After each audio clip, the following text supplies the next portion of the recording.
একটু এদিকে এসো। শোনো, আমি আসলে রোজা রাখছি বুঝছো, আমি আর ওই যে ওই ছেলেটা আমরা দুইজন এখানে, আমাদের কাছে টাকা নাই ইফতার কেনার মতো। তুমি অল্প কিছু ইফতার দিতে পারবে আমাদের? দেওয়া যাবো? আচ্ছা তাহলে তোমার মন মতো করে যেন দুইজন খাইতে পারি এরকম একটা পরিমাপ করে ইফতার দেবো।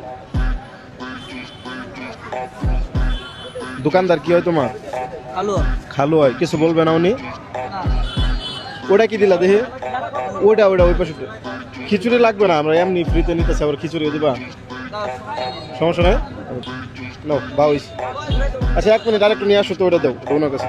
এটা টোটাল কত টাকার, এটা একটু বলো তো, আমার হিসাব দাও তো দেখি। হ্যাঁ, কত টাকার দিচ্ছ টোটাল? 110 টাকার হয়েছে। একটু কথা বলি ওর সাথে, একটু কথা বলি। ওই ভদ্রলোক কি তোমার খালু?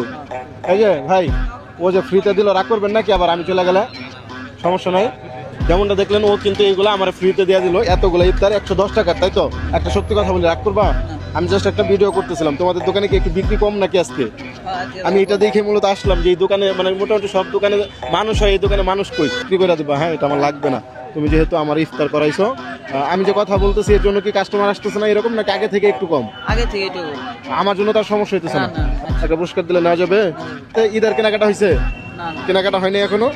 এটা ধরো, এটা দিয়ে ঈদের কেনাকাটা করবো। একটা দেওয়া হবে না? একটা দেওয়া হবে না, তুমি এই আরেকটা ধরো। টোটাল কত হলো? কিভাবে কি আরো মানুষ ইফতার দেও না আমারই প্রথম দিলা? এবার দেওয়া হয় অনেক জিনিস। মানে আরো আসে টুকটাক যারা গরিব মানুষ আসে, আপনি দেন? ইফতার দেওয়া হয়, এই জায়গার জিনিস রেখে দেন। আল্লাহ হাফেজ। আমি নিয়ে নিতাম? না লাগবে না, বলছেন এটাই ধন্যবাদ। আল্লাহ হাফেজ, ভালো থেকো।